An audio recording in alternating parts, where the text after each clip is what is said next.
Assalamualaikum warahmatullahi wabarakatuh. Alhamdulillahi rabbil alamin. Wassalatu wassalamu ala ashrafil mursalin. Nabiyyina wa maulana Muhammadin wa ala alihi wa sahbihi ajma'in. Wa ashhadu an la ilaha illallah wahdahu la syarikalah. Wa ashhadu anna Muhammadan abduhu wa rasuluh. Sallallahu alaihi wa ala alihi wa sahbihi wa sallama tasliman katsira. Thumma amma ba'd. Alhamdulillah, kembali kita melanjutkan pelajaran kita dengan membaca buku tafsir salat. Dan insyaAllah di kesempatan kali ini kita akan membaca beberapa riwayat doa yang dibaca oleh Nabi SAW ketika sujud. Seperti yang kemarin kita sampaikan, bahwa doa ketika sujud ada dua. Yang pertama adalah bacaan sujud itu sendiri, seperti membaca Subhana Rabbiyal A'la, Subuhun Qudusun Rabbul Malaikati Warru, dan beberapa bacaan sujud yang lainnya. Yang kedua adalah doa yang merupakan permohonan pribadi dari orang yang salat. Dan ini dianjurkan oleh Rasulullah SAW, karena pada waktu seorang hamba sedang sujud, aqrabu ma yakunul abdu min rabbih. Itu adalah kondisi terdekat seorang hamba dengan Rabb-nya. Sehingga ketika dia berada di kondisi terdekat, faqaminun ayyustajabu lahu. Ada peluang besar doa itu dikabulkan oleh Allah Ta'ala. Karena itu Nabi SAW menyarankan, fa'aksiru ad-du'a. Perbanyaklah berdoa. Dan dalam riwayat yang lain Nabi SAW mempersering berdoa ketika melakukan sujud. Sujud keberapakah kita dianjurkan untuk memperbanyak doa? Karena dalam salat, dalam satu rakaat ada dua sujud. Umumnya yang kita saksikan di masyarakat adalah sujud terakhir, dia memperlama. Namun dalam hadis yang kita baca ini, Nabi SAW tidak menyebutkan sujud nomor yang keberapa. Apakah di rakaat pertama, kedua, ketiga, atau yang lainnya? Tidak ada. Sehingga yang lebih tepat adalah untuk semua sujud. Baik sujud ketika rakaat pertama, kedua, maupun sujud di salat-salat sunnah, maupun sujud yang lainnya yang disyariatkan. Karena sujud yang disyariatkan dalam Islam, sujud yang disyariatkan dalam Islam itu ada 4.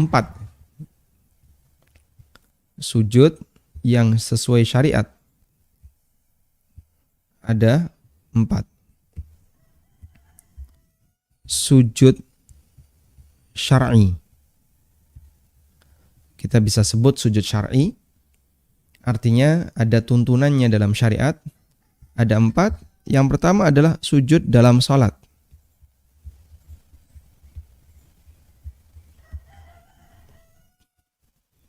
Kemudian yang kedua adalah sujud sahwi. Sujud karena lupa. Dan ini hubungannya dengan salat. Yang ketiga adalah sujud tilawah. Sujud ketika seseorang membaca ayat sajdah. Dan yang keempat adalah sujud syukur. Sujud syukur. 4 inilah bentuk sujud syar'i yang ada dalam aturan agama kita. Sedangkan sujud yang sering dilakukan oleh seseorang ketika mau meninggalkan masjid atau sujud pamitan masjid, ini tidak pernah kita kenal dalam buku-buku yang kita miliki. Wallahu ta'ala alam, intinya kita tidak tahu itu berasal dari mana. Dan saya kira ini lebih kepada tradisi. Nah, di setiap sujud syar'i ini, kita dianjurkan untuk berdoa. Karena inilah kondisi terdekat seorang hamba kepada Allah Subhanahu wa Ta'ala. Sehingga bisa nggak orang itu berdoa ketika sujud sahwi? Ya silahkan. Ketika sujud tilawah, monggo. Ketika sujud syukur juga silahkan.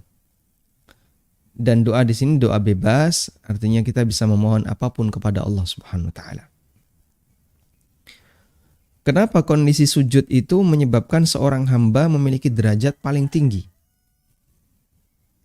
Karena seperti yang kita tahu, pada waktu seorang hamba sujud jamaah, maka dia letakkan anggota badan yang paling mulia, yaitu muka, wajah. Wajah ini diletakkan sejajar dengan kaki. Di posisi ketika seorang hamba semakin menghinakan dirinya di hadapan Rabbul Izzah, semakin tawaduk, semakin khudu' di hadapan Allah Subhanahu wa taala, maka di saat itu pula Allah Subhanahu wa taala akan mengangkat derajatnya. Sebagaimana Nabi sallallahu alaihi wasallam mengatakan, "Wa ma tawaddu'al 'abdu illa rafa'ahu Allahu bihi darajah." Setiap kali seorang hamba itu bersikap tawadhu, maka Allah akan mengangkat derajatnya. Makanya kita bisa lihat seorang hamba yang tawadhu, dia lebih berwibawa dibandingkan hamba yang punya karakter congkak misalnya, sombong, merasa lebih tinggi dibandingkan yang lain, dan seterusnya. Dan tawadhu di hadapan Allah Subhanahu wa taala puncaknya adalah dia menghambakan diri kepada Allah. Dan di antara bentuk menghambakan diri kepada Allah adalah melakukan sujud. Meletakkan organ yang paling mulia, yaitu muka kita, di hadapan Allah Subhanahu wa taala. Maka di saat itulah Allah mengangkat derajat seorang hamba, dan Allah jadikan dia terdekat kondisinya dengan, Allah jadikan derajat hamba, kondisi hamba ketika itu paling dekat dengan Allah, sehingga doanya doa yang mustajab. Baik, Anda bisa bayangkan kondisi sujud itu, mungkin gak orang teriak-teriak ketika berdoa? Tidak. Dia ketika berdoa, ketika dalam kondisi sujud, kalaupun teriak itu tidak maksimal. Teriak maksimal itu posisi apa? Berdiri. Kalau sujud teriak, suara banyak terkirim ke bawah. Sehingga ketika orang bermunajat dengan Allah Ta'ala, semakin syahdu, semakin khusyuk, makin berpeluang untuk mendapatkan peluang dikabulkan doanya oleh Allah Subhanahu wa taala. Baik, kita lanjutkan. Dan para sahabat juga meriwayatkan beberapa doa yang dibaca oleh Nabi sallallahu alaihi wasallam ketika sujud. Di antaranya dari Abu Hurairah radhiyallahu anhu, bahwa ketika sujud Nabi sallallahu alaihi wasallam membaca, Allahumma ighfirli dzambi kullahu dikkahu wa jillahu wa awwalahu wa akhirahu wa alaniyatahu wa sirrahu. Ya Allah, ampunilah dosaku, kullahu semuanya, dikkahu wa jillah, baik yang kecil maupun yang besar, wa awwalahu wa akhirah, yang pertama maupun yang terakhir, wa alaniyatahu wa sirrah, yang terang-terangan maupun yang tersembunyi. Hadis riwayat Muslim, Abu Dawud, dan yang lainnya. Sehingga beliau memohon kepada Allah Subhanahu wa taala ampunan terhadap semua dosa, baik yang kecil, yang besar, yang awal maupun yang akhir. Yang awal berarti yang sudah pernah dilakukan, yang akhir berarti yang nanti akan dilakukan. Wa alaniyatahu wa sirrah, dan yang dilakukan secara terang-terangan maupun yang dilakukan secara rahasia. Dan ini layak untuk kita baca dalam doa sujud kita. Allahumma ighfirli kullahu dikkahu wa jillah awwalahu wa akhirah wa alaniyatahu wa sirrah. Selanjutnya kita akan membaca keterangan dari Ibnu Abbas radhiyallahu anhu. Beliau pernah salat malam bersama Nabi sallallahu alaihi wasallam. Kata Ibnu Abbas, ketika sujud Nabi sallallahu alaihi wasallam berdoa, Allahumma ja'al fi qalbi nura waj'al fi sam'i nura Ya Allah, jadikanlah cahaya di hatiku, cahaya di pendengaranku, cahaya waj'al fi basari nura, cahaya di penglihatanku, waj'al min tahti nura, cahaya di bagian arah bawahku, waj'al min fawqi nura, cahaya di atasku, wa an yamini nura, wa an yasari nura, sebelah kananku kiriku cahaya, waj'al amami nura, waj'al khalfi nura, sebelah depan, belakang cahaya. Masya Allah. Sehingga kita minta cahaya kepada Allah dari 6 penjuru arah dimensi. 6 penjuru arah dimensi. Kita minta cahaya kepada Allah Ta'ala. Pertama, kita minta cahaya untuk hati, pendengaran, penglihatan. Nah, selanjutnya 6 penjuru arah. Bawah, atas, kanan, kiri, depan, belakang. Cara menghafalkannya agar lebih mudah, kita minta kepada Allah cahaya untuk hati, pendengaran, penglihatan. Selanjutnya kita minta cahaya kepada Allah dari arah bawah, atas, depan, belakang, samping kanan, samping kiri. Kemudian kita minta kepada Allah Ta'ala waj'al wa'azim li nura, dan berikanlah cahaya dan besarkanlah cahaya untukku. Sehingga ada 10 permohonan cahaya yang diminta oleh Nabi SAW. Allahumma ja'al fi qalbi nura wa fi sam'i nura waj'al, bisa diulang ya, waj'al fi sam'i nura waj'al fi basari nura waj'al min tahti nura waj'al min fawqi nura waj'al an yamini nura waj'al an yasari nura waj'al min khalfi, atau amami dulu, waj'al amami nura waj'al khalfi nura wa'azim li nura. Ada 10. Beliau mohon cahaya kepada Allah Ta'ala di 10 posisi. Dan kita bisa memahami yang dimaksud dengan nur di sini adalah cahaya hidayah. Karena al-ilmu huwa nur, ilmu adalah cahaya. Wal hidayatu hiya nur, dan cahaya adalah, dan hidayah adalah cahaya. Baik. Selanjutnya yang ketiga, keterangan Aisyah radhiyallahu anha bahwa suatu malam Nabi SAW atau Aisyah kehilangan Nabi SAW di tempat tidur. Lalu beliau mencarinya, dan tangan Aisyah menyentuh Nabi SAW ketika beliau sedang sujud sambil membaca Allahumma ighfir li ma asrartu wa ma a'lantu. Allahumma ighfir li ma asrartu wa ma a'lantu. Allahumma ighfir li ma asrartu wa ma a'lantu. Ya Allah, ampunilah aku, ampunilah dosaku. Ma asrartu, yang dilakukan secara rahasia, wa ma a'lantu, maupun yang dilakukan secara terang-terangan. Hadis riwayat Ahmad, Nasa'i, dan disahihkan oleh Syu'aib Al-Arnaud. Berikutnya, keterangan Aisyah radhiyallahu anha bahwa satu malam tangannya menyentuh Nabi SAW yang sedang sujud sambil membaca Rabbi a'ti nafsi taqwaha zakkiha anta khairu man zakkaha anta waliyuha wa maulaha. Rabbi a'ti nafsi taqwaha zakkiha anta khairu man zakkaha wa anta waliyuha wa maulaha. Ya Allah, wahai Rabbku, a'ti nafsi taqwaha, berikanlah ketakwaan untuk diriku. Zakkiha, sucikanlah jiwaku. Anta khairu man zakkaha, engkau adalah sebaik-baik zat yang mensucikan jiwa.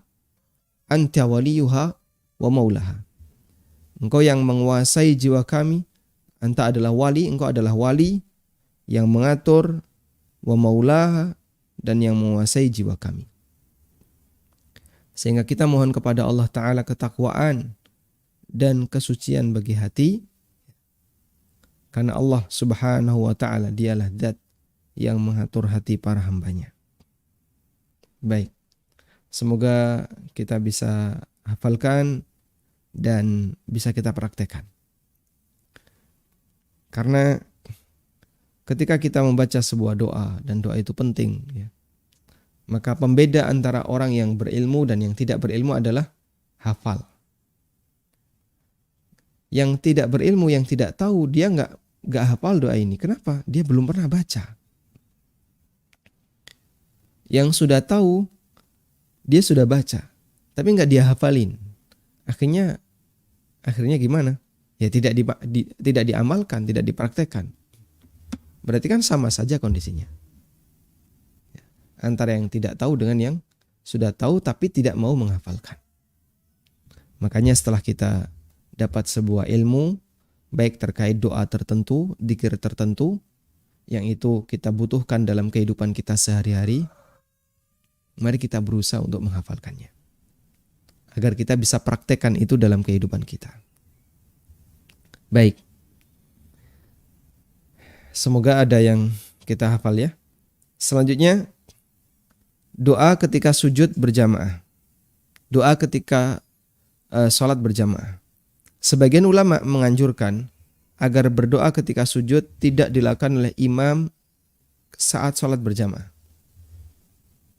Ibnu Rajab menyebutkan, wa ruwiya an Ahmad riwayatan annahu qala la yu'jibuni ad-du'a fil ruku' was sujud fil faridah. Diriwayatkan dari Imam Ahmad, dia pernah mengatakan, saya tidak suka memperpanjang doa ketika ruku' dan sujud pada saat sholat wajib. Artinya adalah ketika menjadi imam. Selanjutnya Ibnu Rajab menyebutkan keterangan ulama Hambali mengenai alasan mengapa tidak dianjurkan berdoa ketika sujud. Sebagian ulama mazhab Hambali mengatakan bahwa pernyataan Imam Ahmad ini dipahami bagi imam yang terlalu memanjangkan doa sehingga memberatkan makmum, atau mengurangi jumlah bacaan tasbih sehingga kurang sempurna sujudnya. Namun di luar dua kondisi ini tidak makruh. Sehingga misalnya subhana rabbiyal a'la yang idealnya dibaca 3 kali, namun dia cuma baca sekali agar dia bisa berdoa. Dan itu menyebabkan jadinya sholatnya tidak lebih sempurna. Baik. Karena itu ketika jadi imam, maka ya subhana rabbiyal a'la, subhana rabbiyal azim tetap kita penuhi 3 kali. Nah selanjutnya setelah itu silakan berdoa jika mau berdoa. Baik. Ya meskipun jumhur ulama mengatakan dianjurkan untuk berdoa ketika sujud semua sholat, baik yang wajib maupun yang sunnah. Sebagaimana keterangan Ibnu Rajab. Sehingga apa yang disampaikan oleh Imam Ahmad itu dipahami jika sujudnya terlalu lama atau mengurangi ya, doa yang disyariatkan untuk dibaca ketika sujud, subhana rabbiyal a'la yang idealnya 3 dia baca cuma 1 atau 2. Baik. Selanjutnya, apakah diperbolehkan minta dunia ketika sujud? Minta dunia ketika sujud boleh enggak? Sebagian ulama melarang berdoa minta kenikmatan dunia ketika sujud. Bahkan bisa membatalkan sholat. Masya Allah. Dalam Ar-Raudul Murbi, ini buku mazhab Hambali ya, ketika membahas doa dalam sholat dinyatakan walaysa lahu du'a'u bisyai'in mimma yaqsidu bihi maladad dunya wa syahawatiha. Tidak boleh berdoa dengan tujuan untuk mencari kelezatan, kenikmatan dunia dan syahwat dunia. Kaqauli ya.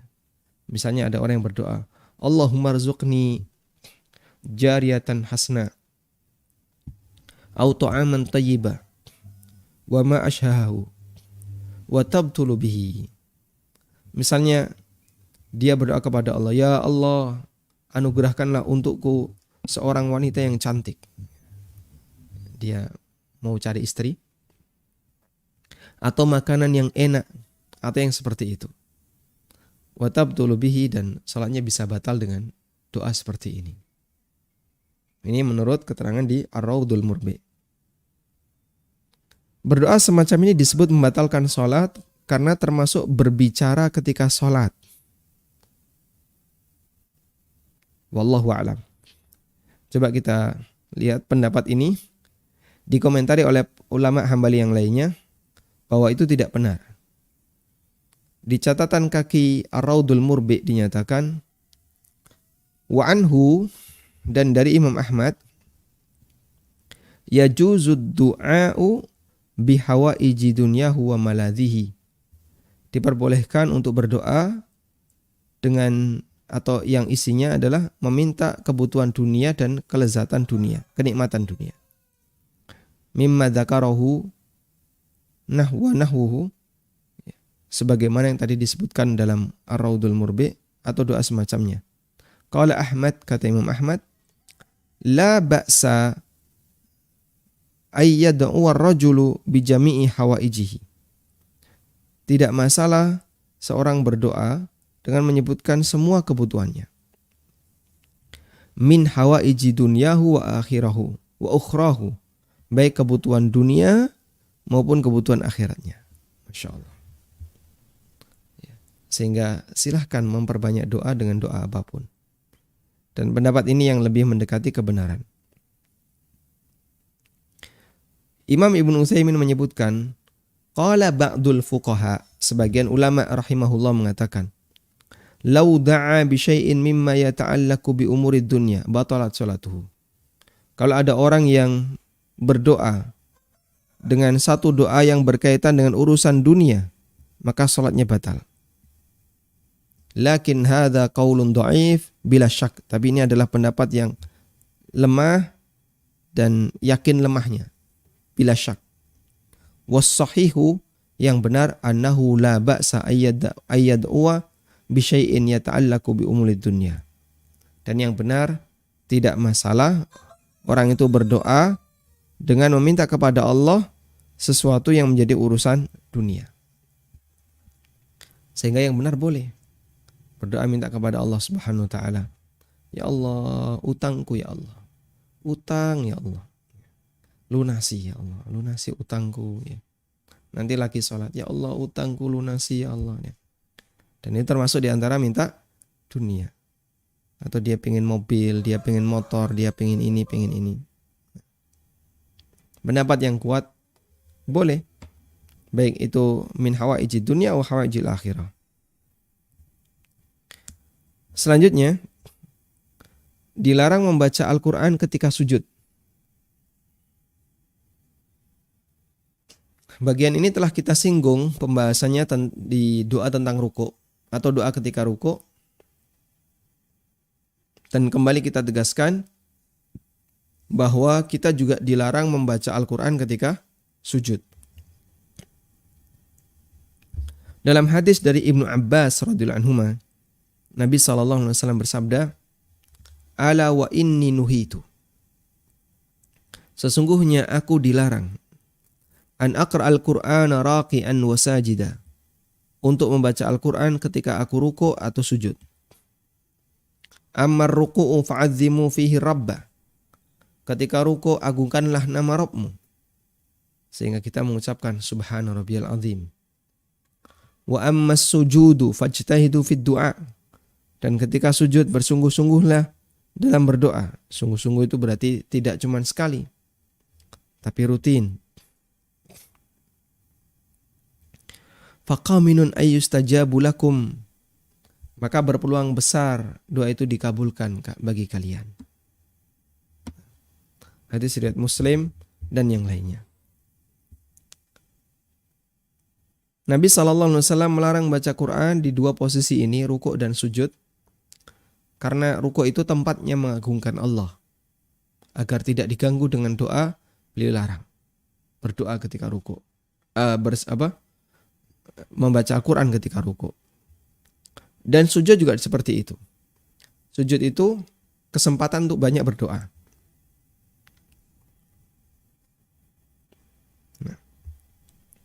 Sehingga agar tidak mengganggu doa ketika sujud, maka Allah Subhanahu wa taala melarang manusia untuk membaca Al-Qur'an ketika sujud. Juga disebutkan dalam hadis dari Ali bin Abi Thalib radhiyallahu anhu, beliau mengatakan, "Nahani Rasulullah sallallahu alaihi wasallam an aqra'a raki'an aw sajida." Rasulullah sallallahu alaihi wasallam melarangku untuk membaca Quran ketika rukuk maupun sujud. Kata Nawawi, fihi nahyu an qira'atil Qur'ani fil ruku'i was sujud. Dalam hadis ini terdapat larangan untuk membaca Quran ketika rukuk dan sujud. Wa innama wadhifatur ruku'i at-tasbih. Ketika rukuk, kegiatan kita itu tasbih. Wa wadhifatus sujudi at-tasbih wad du'a. Dan ketika sujud, tugas manusia adalah tasbih dan berdoa.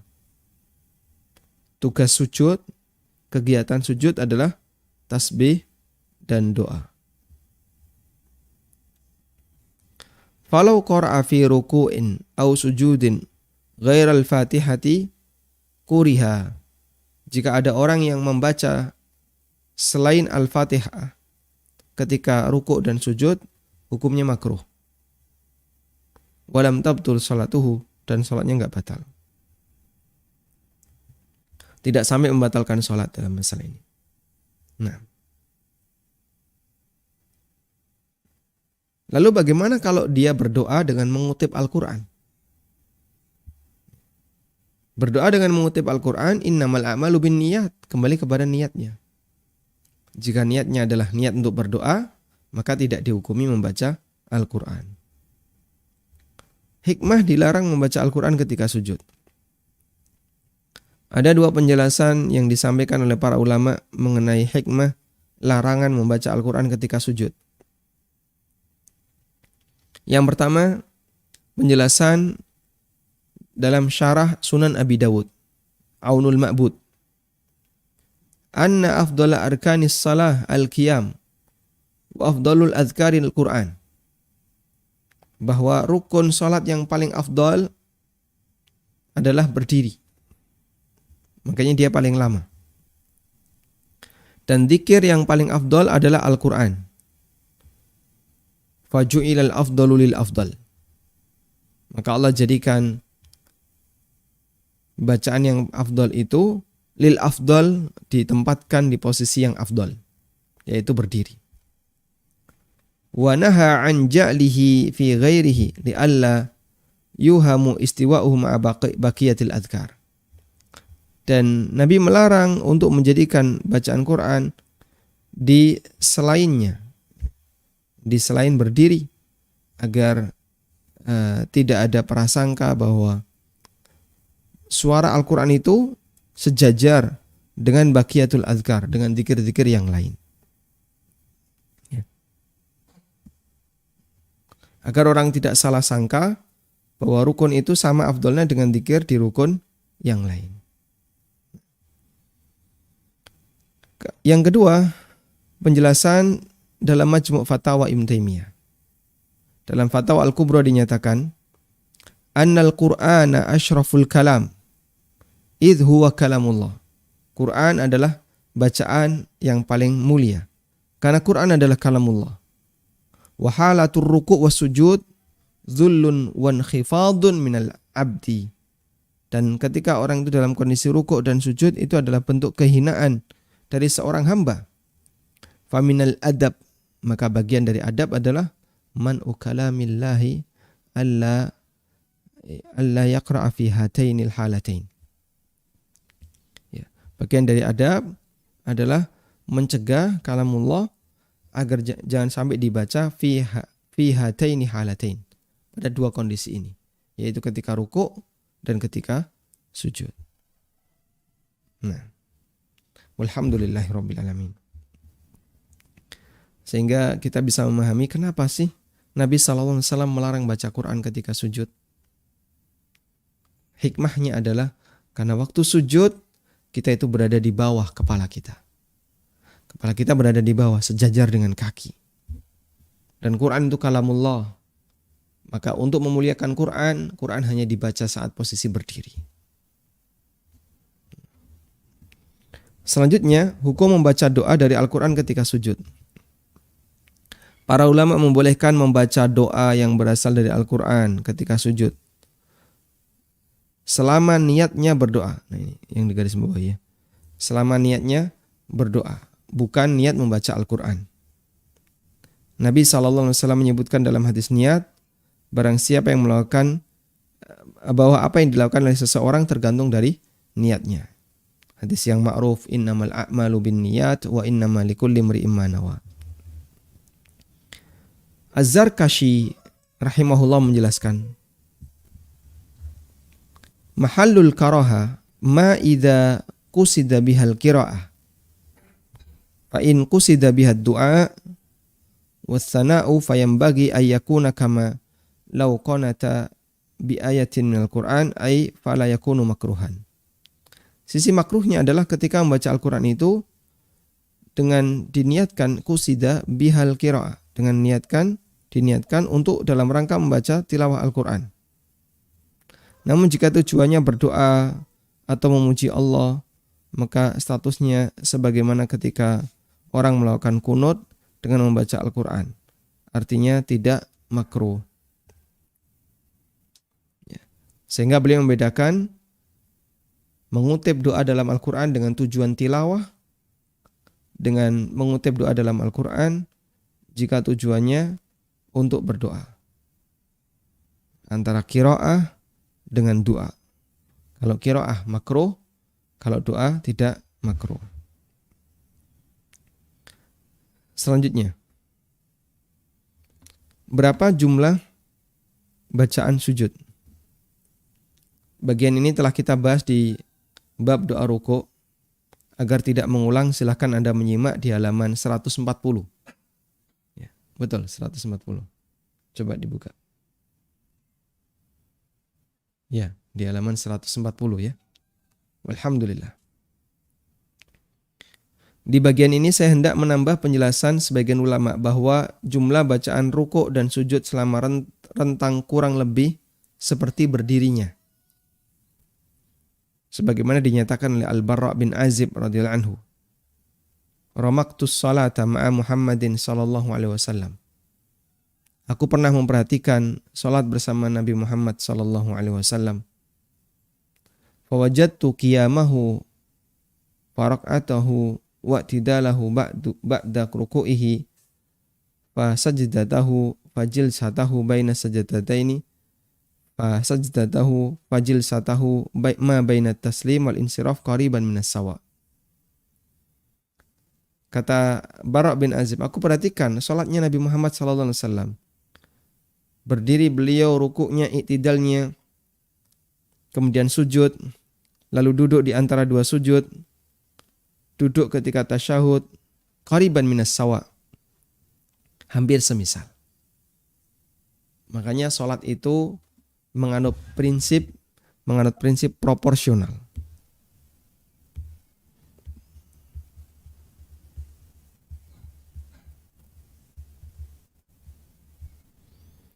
Proporsional artinya kalau panjang ya panjang semua.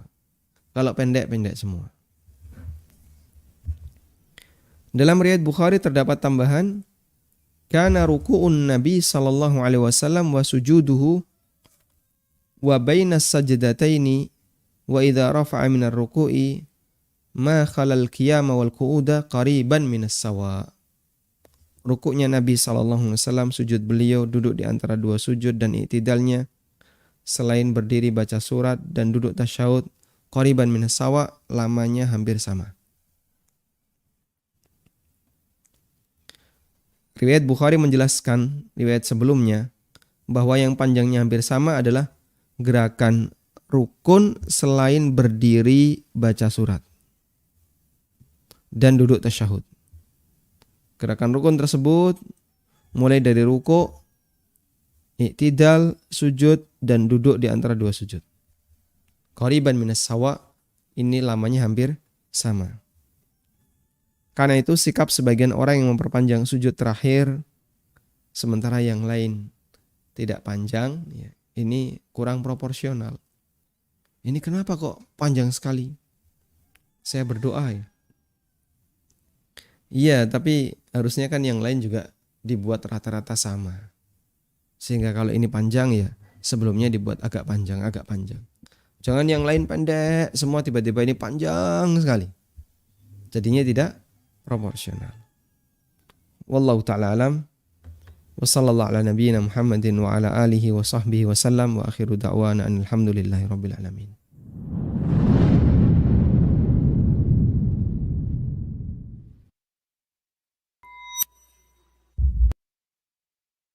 Tulis apa ya Mas?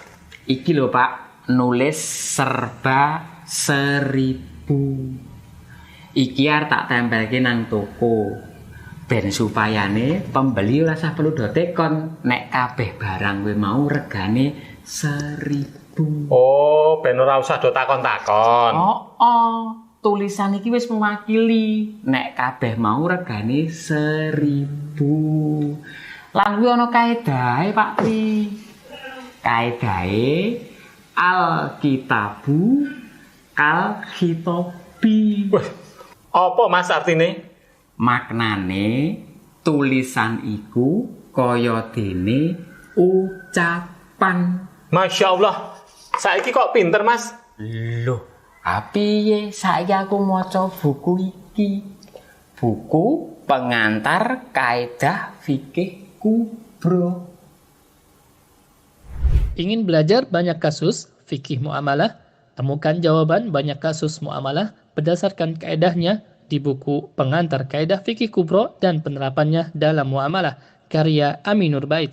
Pemesanan hubungi ANB Store di nomor WA 0812 7111 1241. Alhamdulillahirabbil alamin. Selanjutnya kami persilahkan bagi Anda yang mau bergabung.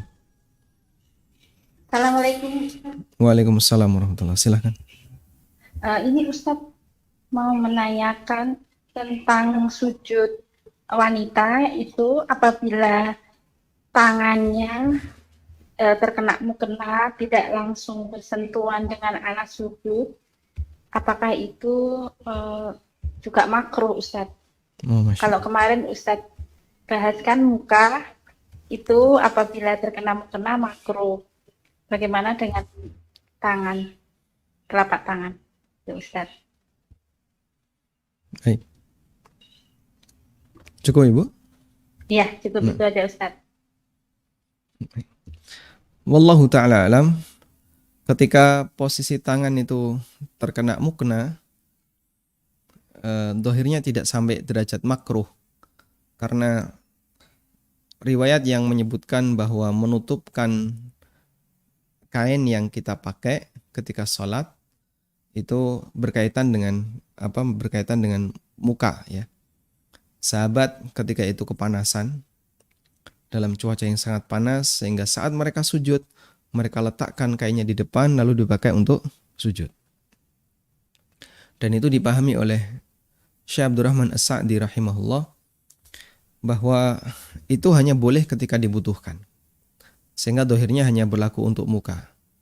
Sementara kalau tangan dan seterusnya tidak ada larangan orang sujud dengan menggunakan sarung tangan. Ya, sehingga wanita misalnya pakai sarung tangan lalu dia pakai sujud, insya Allah diperbolehkan. Larangan menggunakan sarung tangan berlaku bagi wanita yang sedang ihram.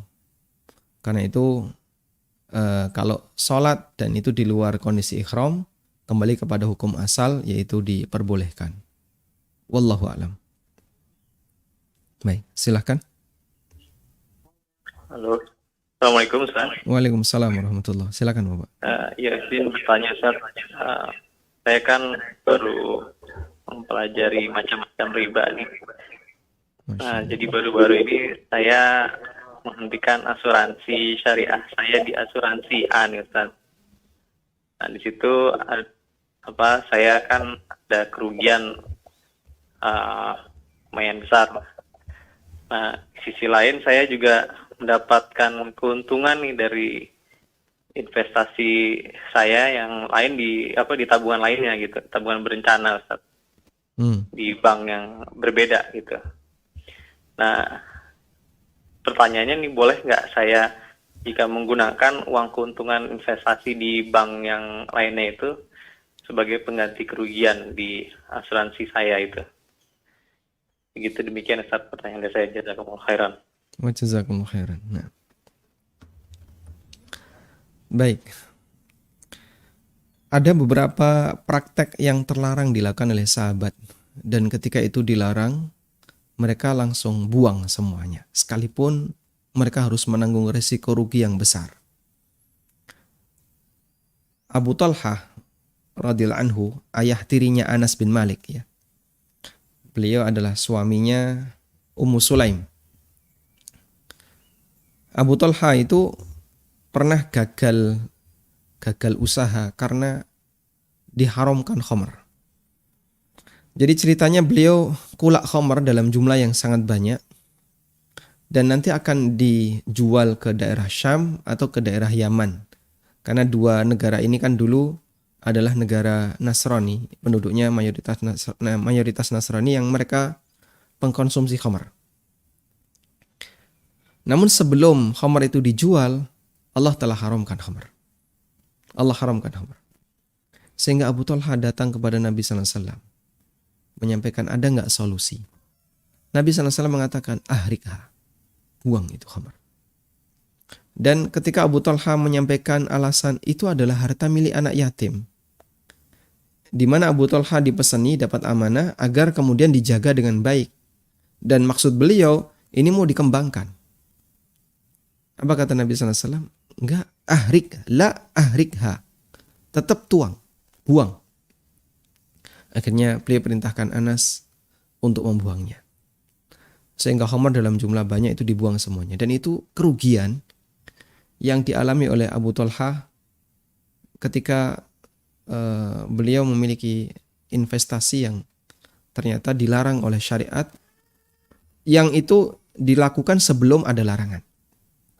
Baik. Sahabat juga demikian. Pada waktu peristiwa perang Khaybar, mereka menyembelih keledai dalam jumlah yang sangat banyak untuk dimakan. Sampai tungku-tungku yang mereka miliki itu penuh dengan daging keledai, siap untuk dikonsumsi. Tiba-tiba datang orang mengumumkan, innallaha wa rasulahu yanhayanikum an luhumi humuril ahliyah. Sesungguhnya Allah dan Rasulnya melarang kalian untuk mengkonsumsi daging keledai jinak. Keledai jinak ya keledai yang dipakai oleh masyarakat itu. Ada keledai liar, ada keledai jinak. Kalau keledai liar itu zebra. Keledai jinak adalah daging yang atau keledai yang biasa dipakai oleh masyarakat, seperti kuda, yang lebih kecil dari kuda. Akhirnya apa kata Abu Hurairah radhiyallahu anhu? Semuanya ditumpahkan. Wa kanal quduru mali'un bil lahm. Dan periuk ketika itu penuh dengan daging. Artinya mereka menanggung kerugian. Dan gak ada yang protes. Mungkin kalau di antara kita akan ada komentar, mbok kalau mengharamkan itu ya pertimbangan apa gitu lah, pakai pertimbangan kondisi sosial, mempertimbangkan politik, ya, budaya, terus apa lagi? Ipolek sosbud ya, sosial, budaya, politik dan seterusnya. Coba tadi diharamkan sebelum disembelih. Jadinya kan keledai itu masih hidup dan bisa kita jadikan sebagai tunggangan. Ini sudah disembelih baru diharamkan. Mubadzir ini, mubadzir temannya setan. Wah, malah beralasan kayak gitu. Padahal bagi sahabat betul itu merugikan, tapi bagi mereka mentaati Allah akan mendatangkan keuntungan besar. Dibuang semuanya. Dan mereka tidak kemudian mencari-cari ganti. Berarti kalau ini saya rugi, saya akan gunakan keuntungan yang ini sebagai penggantinya. Tidak, jemaah. Baik. Karena itu Anda rugi di asuransi tapi untung di tabungan. Tabungan ini jelas tambahannya adalah tambahan ribawi. Maka tidak boleh tabungan ini dipakai untuk menutupi kerugian di asuransi. Dalam arti itu akan kembali untuk kepentingan pribadi. Jadinya keuntungan di tabungan itu kembali untuk kepentingan pribadi. Terus diapakan Pak keuntungan tabungan ini? Anda bisa salurkan untuk kegiatan sosial keagamaan, atau disalurkan ke fakir miskin. Semoga dapat pahala melepaskan harta haram. Karena biasanya orang kan merasa berat. Tapi ketika dia lepaskan, dia paksa dirinya untuk mau melepaskannya, Allah kasih dia pahala. Baik. Dan sebenarnya kalau asuransi itu Anda berpotensi mendapatkan kerugian besar, ada fatwa yang disampaikan oleh para ulama. Dan ini sudah saya tulis di web pengusahamuslim.com. Mungkin Bapak bisa cari ya. Dengan cara yang gampang, buka ufit.com. Kemudian di search engine itu Anda taruh kata kunci solusi yang sudah terlanjur asuransi. Di situ ada penjelasan yang lebih detail ketika orang sudah terlanjur asuransi dan dia bertobat. Mungkin dulu dia nggak ngerti, kemudian setelah bertobat, bagaimana solusi yang tepat. Apakah langsung ditutup ataukah bagaimana? Silakan Anda baca di situ dan mohon maaf tidak bisa kita bahas di kesempatan kali ini, di forum ini. Nah, wallahu a'lam. Silakan. Assalamualaikum warahmatullahi wabarakatuh. Waalaikumsalam warahmatullahi wabarakatuh. Barakallahu fikum. Wa fikum barakallah.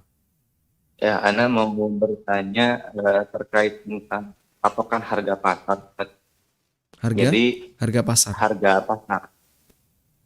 Jadi Ana tuh sebagai reseller, di mana kata yang produsen ini, Ana boleh menjual barang ini paling rendahnya itu misalnya 150.000. Nah, artinya boleh lebih dari 150.000, terserah. Nah, Ana kalau nggak salah, Ana pernah dengar kata Ustadz itu boleh menaikkan harga dari harga pasar itu sekitar maksimumnya 30%. Nah, ternyata di marketplace ini ada yang memang ngejualnya, ada yang di atas 30%, ada yang di bawah 30% dari harga 150.000 itu, Ustaz. Nah, jadi Ana kebingungan yang menjadi patokan 30%-nya itu dari harga yang mana gitu ya, Ustaz. Ini apakah barang umum di masyarakat atau barang Barangnya berupa spesifik? sendal, Ustaz. Sandal. Betul. Nah, cukup. Terus yang kedua boleh, Ustaz? Nah, ini terkait tentang adab murid terhadap guru ya, Ustaz.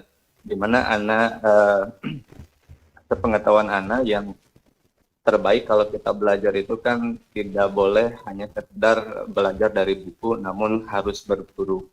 Dalam kondisi yang sekarang ini Ustaz terkait apa misalnya dengan mudahnya teknologi dan sebagainya, apakah misalnya berguru seperti ini, seperti Ana ke Ustadz gitu ya sekarang, apakah ini misalnya bisa diselaraskan atau sama dengan kondisi berguru di zaman dulu atau yang sesuai dengan syariat Ustadz? Jadi Ana mohon penjelasan terkait apakah ini boleh dianggap seperti itu atau diselaraskan seperti itu, dan Ana misalnya termasuk yang belum pernah ketemu Ustadz gitu ya, boleh misalnya menganggap bahwa Ustadz adalah guru sesuai dengan syariat misalnya. Mohon penjelasannya Ustadz. Jazakallah khairan. Barakallahu fikum. Assalamualaikum warahmatullahi wabarakatuh. Waalaikumsalam warahmatullahi wabarakatuh. Nah,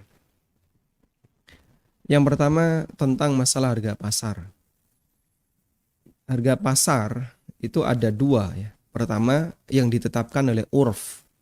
Ditetapkan oleh urf itu ya berdasarkan, kadang kita sendiri tidak ngerti ini siapa yang menetapkan pertama, tapi tiba-tiba naik di pasar, naik, kadang turun seperti lombok ya, kemudian sembako dan seterusnya.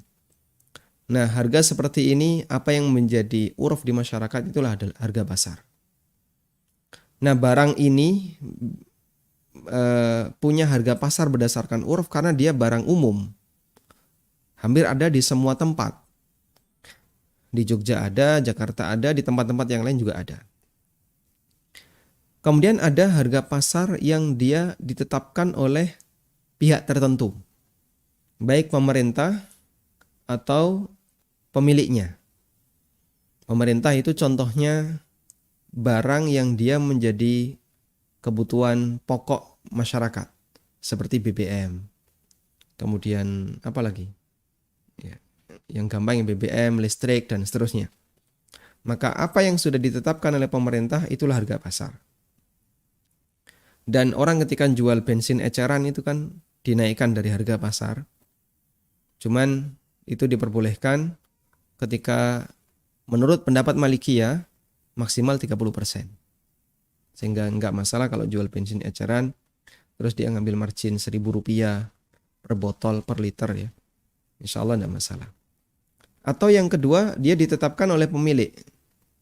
Ini barang yang bukan umum. Sehingga ini barang diproduksi oleh A dan hanya dimiliki oleh A. Di tempat lain yang enggak ada. Contohnya apa, Pak? Ya, yang paling gampang misalnya buku tafsir sholat. Ya. Ini diproduksi oleh Pustaka Muamalah, penerbit Pustaka Muamalah. Lalu penerbit ini menetapkan harga pasaran sekian. Nah, nilai segitu menjadi harga pasar. Kalau ada orang yang beli di Jogja, lalu dia bawa ke Papua. Di Papua, barang seperti ini tidak ada. Adanya yang dia bawa dari Jogja. Karena ongkirnya mahal dan seterusnya mahal, maka dia naikin jadi 150. Boleh nggak itu? Batasnya tadi, kalau menurut Malikiyah 30% maksimal. Sehingga harga pasar bisa ditetapkan oleh perusahaan. Nah, saya kira untuk sandal ini sebenarnya termasuk memang barang yang diproduksi, barang manufaktur, tapi kan banyak orang yang bisa membuat ya. Di sini bisa, di sini bisa, di sini bisa. Artinya harga pasarnya bisa jadi lebih tergantung kepada uruf. Nah, kira-kira menurut uruf harga 150 itu apakah sudah sesuai ataukah belum? Kalau sudah sesuai, baik, berarti kanan kirinya boleh Anda kasih toleransi naik 30%. Kalau turun sebenarnya nggak ada batas, Pak. Yang benar turun nggak ada batas. Karena Hatib bin Abi Balta'ah ketika menurunkan harga saat dia menjual zabib, itu sampai setengahnya. Meskipun waktu itu dilarang oleh Umar bin Khattab sampai diusir dari pasar Madinah, beliau jualan di rumah dan Umar nggak punya wewenang untuk melarang Hatib ketika jualan di rumah. Dan ketika beliau jual di harga setengah dari harga pasar, kemudian diizinkan kembali oleh Umar untuk kembali ke pasar. Walakullin, intinya kalau naik, jika kita komitmen dengan Malikiyah maka maksimal 30%. Kalau turun sebenarnya nggak ada batas. Wallahu a'lam. Selanjutnya terkait apakah ngaji online juga bisa kita sebut berguru. Intinya kan ilmu itu tersampaikan kepada penerima. Makanya Nabi SAW ketika beliau berceramah, di hadapannya ada banyak sahabat. Nabi SAW berpesan, ala liyuballighash syahidu minkum al-ghaibah. Ala liyuballighash syahidu minkum al-ghaibah. Mohon yang hadir di sini nanti sampaikan kepada yang enggak hadir. Yang enggak hadir siapa? Ketika itu suasana online enggak ada. Sehingga kalau barangkali kalian pulang ke kampung kalian, ketemu siapa, sampaikan hadis yang disampaikan oleh Rasulullah SAW. Sehingga tersebarlah ilmu itu. Dan di masa silam, mereka menyebarkan ilmu rata-rata tanpa tulisan. Tapi MLM, mulut lewat mulut. Sehingga disampaikan secara lisan, nanti didengar, nanti turun lagi. Kodifikasi baru dimulai secara gencar-gencaran sekitar abad 3 Hijriah. Atau abad 2 sudah mulai. Abad 2 Hijriah sudah mulai. Tapi gencar-gencaran di abad ketiga. Muncul Sahih Bukhari, Sahih Muslim, kitab-kitab Sunan dan seterusnya. Sebelum itu, mereka rata-rata menyampaikan hadis dengan ketemu manusia dengan manusia. Qala haddatsana fulan ibnu fulan, qala haddatsana fulan ibnu fulan. Nah, setelah gencar kitab itu tersebar di mana-mana, maka orang ketika belajar, mereka ngaji kitab. Sehingga Sahih Bukhari diturunkan ke bawahnya. Sahih Bukhari menurut riwayat Ismaili. Nanti dari Ismaili ke bawah lagi. Sehingga satu kitab ini punya periwayatan. Isinya sama, Sahih Bukhari. Isinya sama. Kemudian Muwatta Imam Malik juga seperti itu. Muwatta Imam Malik kan ada riwayat A, riwayat B, dan isinya sama Muwatta. Nah, kemudian ketika kodifikasi itu semakin banyak, buku itu semakin banyak beredar, maka ilmu itu disampaikan dalam bentuk buku, sampailah ke masing-masing orang. Lalu dia bisa baca. Dan kata kuncinya adalah selama dia paham, insya Allah tidak ada masalah. Yang jadi masalah, kalau dia nggak paham, nekat untuk memaksa. Dan itulah yang dimaksud, siapa yang belajar dari kitab tanpa bimbingan dari seorang guru, maka bisa jadi ada peluang menyimpang. Ya. Sehingga dianjurkan, kalau baca buku ada bimbingan guru. Kecuali kalau bisa memahami sendiri. Dan siapa yang paham, tidak jadi masalah. Ada beberapa ulama yang mereka jadi kibar ulama, ya, hanya dengan studi literatur, dan dia bisa menyampaikan sesuai dengan apa yang beliau pahami dari literatur yang beliau baca. Nah, sekarang kalau ngaji online seperti ini, apakah diperbolehkan? Ya, sah-sah saja. Ini hanya sebatas media, karena bukan syarat harus tatap muka orang dengan orang.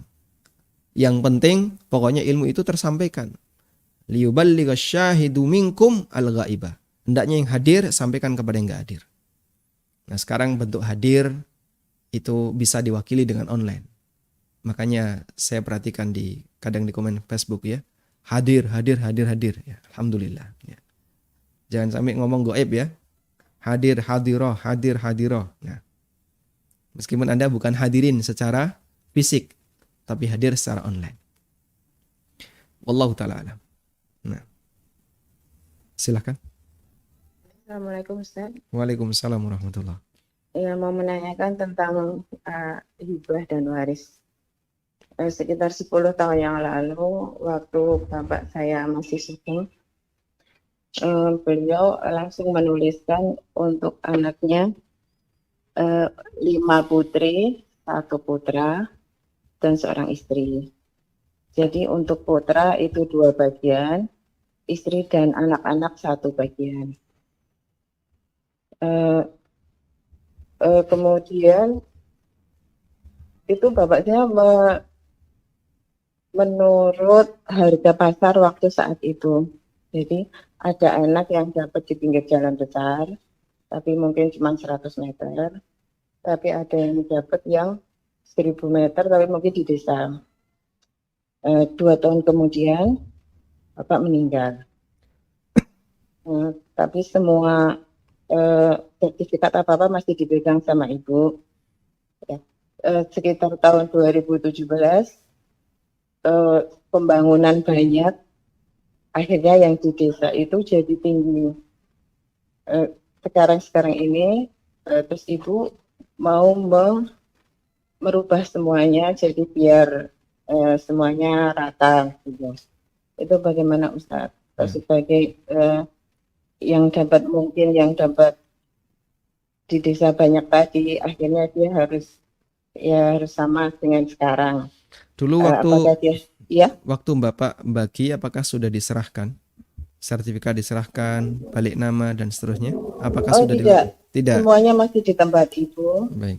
Bapak menulis semuanya, ini bagian ini buat si A, B, C, D. Gitu. Berarti beliau hanya secara aklamasi ya? Iya, terus cuman pernyataan. menulis aja gitu. Iya, ya ada tulisannya gitu. Baik.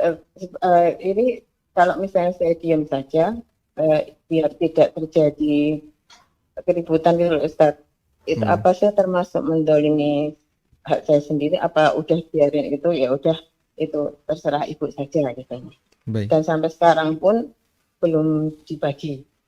Masya Allah. Baik. Iya. Ya, terima kasih Ustaz. Jazakallahu khairan. Assalamualaikum warahmatullahi wabarakatuh. Waalaikumsalam warahmatullahi wabarakatuh. Baik, yang pertama, jamaah yang dimuliakan Allah Subhanahu wa taala, dalam urusan warisan itu kita diajarkan untuk lebih banyak mengalah. Nabi SAW pernah didatangi oleh 2 orang.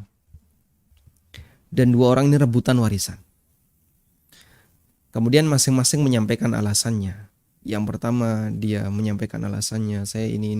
Yang kedua menyampaikan alasannya seperti ini.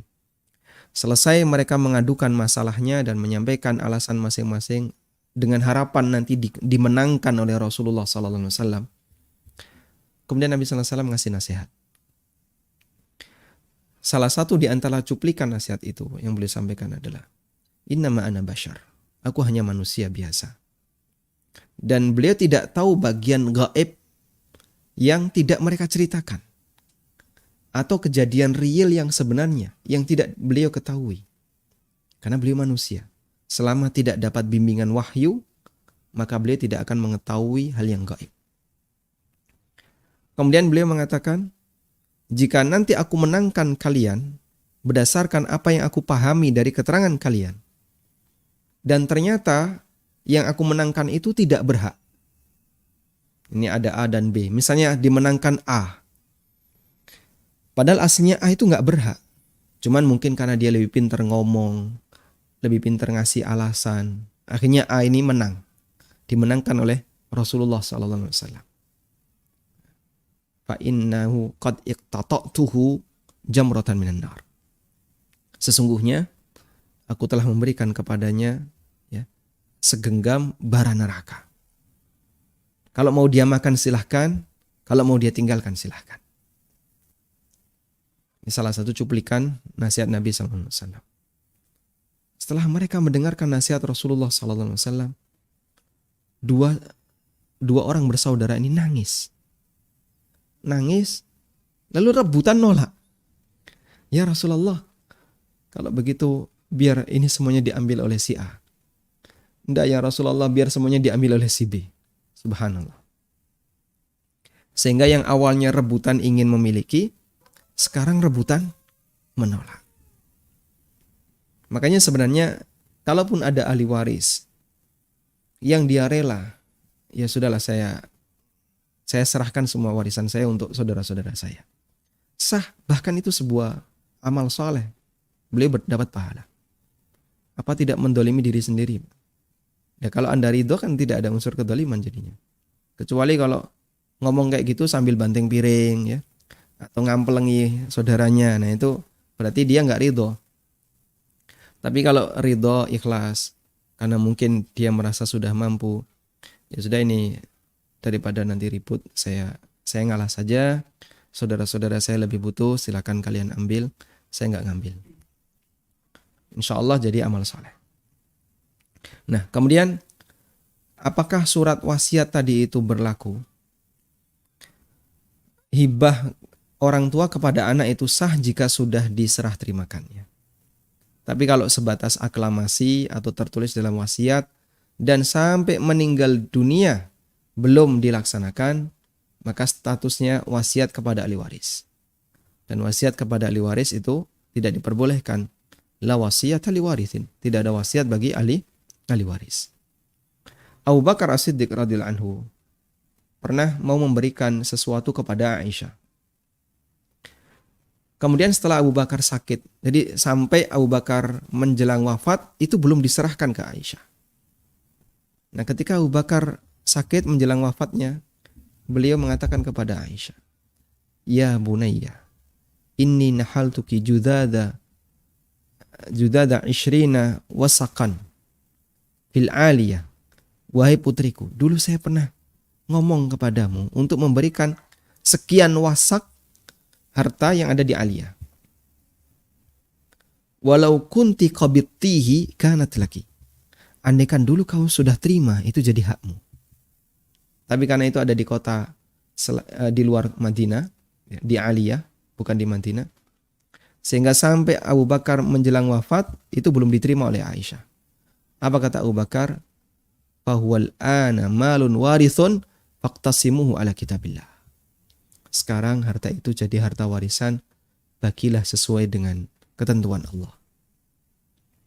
Sehingga kalau tadi Bapak hanya sebatas menyampaikan secara tulisan, dan tidak dieksekusi ketika beliau masih hidup, maka dohirnya itu adalah warisan dan wasiat untuk ahli waris tidak diberlakukan. Nah, selanjutnya sikap ibu sudah betul ya. Kemudian itu dibatalkan lalu dihitung ulang dengan pembagian. Kalau yang saya perhatikan di sini, maka bisa share screen ya. 1 anak laki-laki, 5 anak perempuan, 1 istri. Istri dulu dapat 1/8. Ini dapat sisa 7/8. Di mana yang laki-laki mendapatkan 2 kali perempuan. 7/8 nanti dibagi 2/1. Berarti kalikan berapa ini? Berarti dibagi 7 ya. Bagi 7. Kenapa? Karena di sini ada 1 anak laki-laki. 1 kali 2. Berarti 7/8 dibagi 7. Pas 1/8. Nah, pas 1/8. Nanti untuk setiap anak laki-laki dapat anak putra. Nah, ini 5 putri ya. 5 putri. Untuk setiap anak laki-laki dapat 2/8. Setiap anak perempuan dapat 1/8. Sehingga jatah ibu dengan jatah anak perempuan sama. Walhamdulillahirabbil alamin. Nah.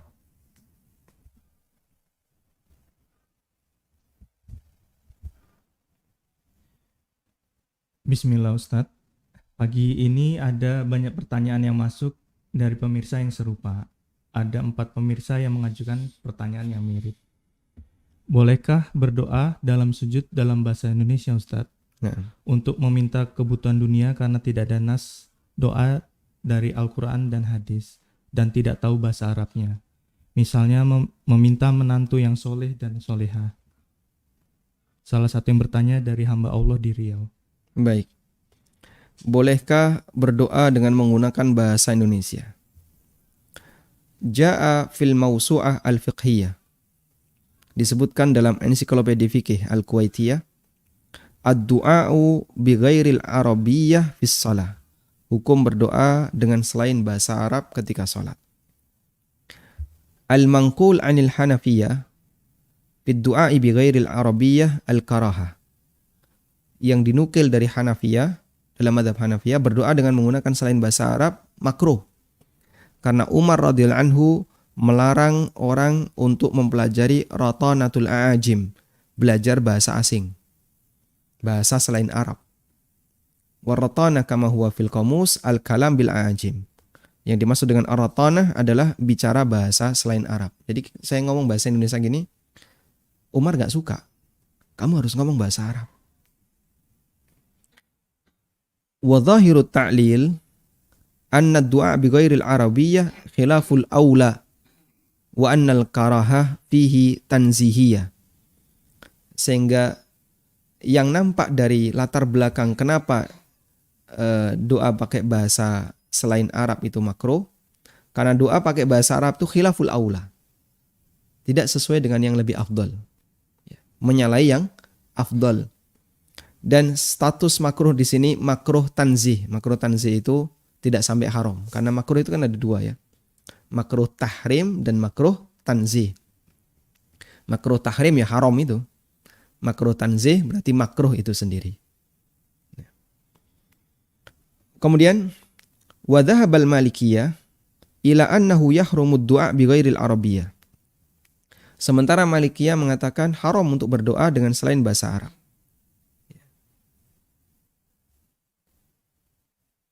Ini sebagaimana nukilan Ibnu Abidin dari Al-Qarrafi, mu'allilan bistimalihi ala ma yunafit ta'zim.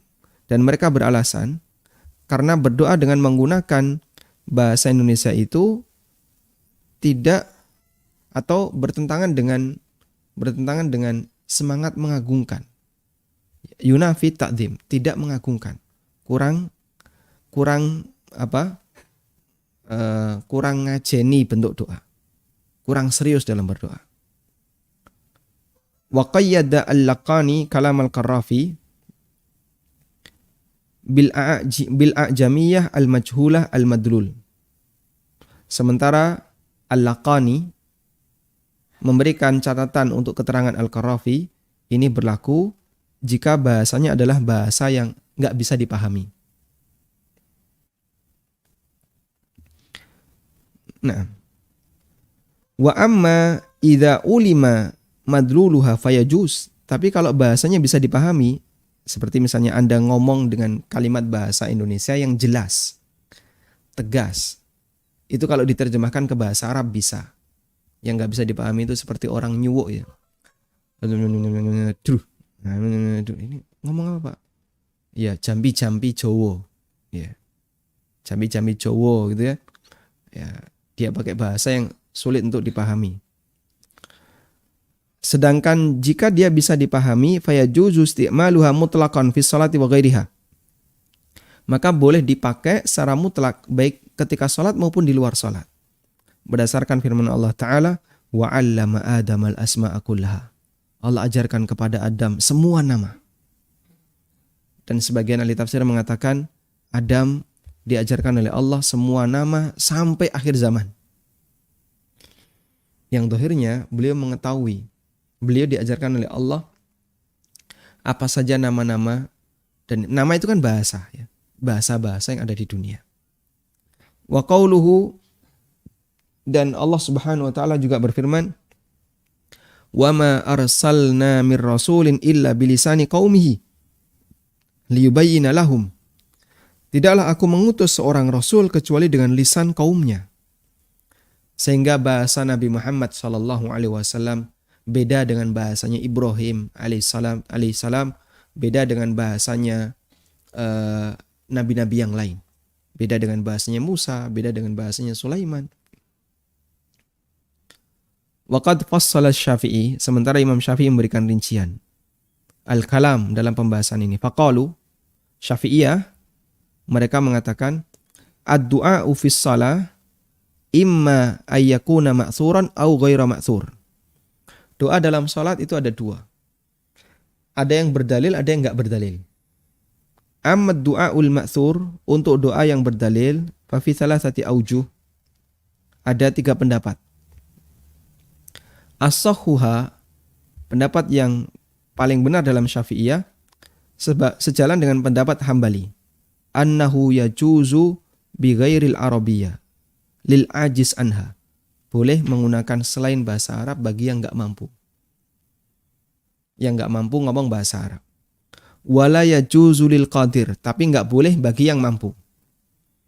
Misalnya, Rabbana atina fid dunya hasanah fil akhirati hasanah wa qina adzabannar. Ini pakai bahasa Arab ya. Yang kalau diterjemahkan, ya Allah berikanlah kebaikan bagi kami di kehidupan dunia, kebaikan di kehidupan akhirat, dan jauhkanlah kami dari neraka. Ada orang yang baru pertama masuk Islam, dia suruh ngapalin itu enggak bisa. Tapi dia kalau ngapalin terjemahannya bisa. Secara makna ngerti dia. Akhirnya dia rangkai sendiri. Kalau dalam mazhab Hanabilah dan Syafi'iyah ini boleh bagi yang enggak bisa bahasa Arabnya. Sehingga dia berdoa kepada Allah dalam sujudnya, ya Allah berikanlah aku kebaikan di kehidupan dunia dan akhirat, serta jauhkanlah aku dari neraka. Boleh, karena dia enggak mampu pakai bahasa Arab. Sementara bagi yang mampu, fa in fa'ala batalat sholatuhu. Bagi yang mampu, jika dia tetap nekat melakukannya, batal sholatnya. Wathani, yang kedua, yajuzu liman yahsunul arabiyyah wa ghairiha. Boleh bagi yang bisa bahasa Arab dan yang tidak bisa bahasa Arab. Wathalith la yajuzu liwahidin minhuma li'adami ad-darurati ilaihi. Dan pendapat yang ketiga enggak boleh sama sekali, karena ini tidak mendesak. Jadi dalam mazhab Syafi'iyah, untuk doa yang ada dalilnya, yang bersumber dari Al-Quran dan Sunnah, ada 3 pendapat, dan yang paling sahih dari 3 pendapat itu dalam mazhab Syafi'i adalah jika dia bisa bahasa Arab, nggak boleh. Jika dia nggak bisa bahasa Arab, boleh. Baik. Amma doa ghairul ma'thur. Adapun doa yang tidak ma'thur dalam salat, yang tidak disebutkan dalam dalil, seperti tadi ya. Ustadz, ada nggak hadis minta menantu yang saleh? Minta menantu yang solihah? Atau minta kepada Allah agar dilunasi utang? Kalau dilunasi utang ada ya. Kalau minta menantu itu ada nggak? Allahu alam, saya belum pernah tahu ya. Mungkin belum saatnya jadi mertua. Jadi ada nggak hadis seperti itu, Ustaz? Belum pernah saya tahu dan kelihatannya tidak ada.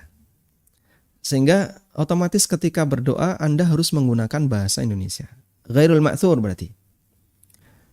Kemudian fala yajuzu ikhtira'uhu wal ityanu bihi bil ajamiyah qaulan wahidan. Menurut Syafi'iyah enggak boleh berdoa dengan membuat rangkaian doa seperti ini dengan selain bahasa Arab qaulan wahidan, hanya ada satu pendapat. Ya, hanya ada satu pendapat. Sehingga yang seperti ini dibaca di luar salat. Amma sairul azkar, adapun zikir yang lain seperti tasyahud, sholawat dan seterusnya, kunut, tasbih, ya, dan seterusnya. Fa 'alal qawli bi jawazi du'a bil ajamiyah tazuzu bil aula. Menurut mereka yang mengatakan boleh berdoa pakai bahasa selain Arab, maka ini juga diperbolehkan. Dan tadi ada rincian ya. Jika dia tidak mampu, boleh, tapi kalau mampu, tidak boleh. Wallahu ta'ala alam, ada khilaf dalam masalah ini.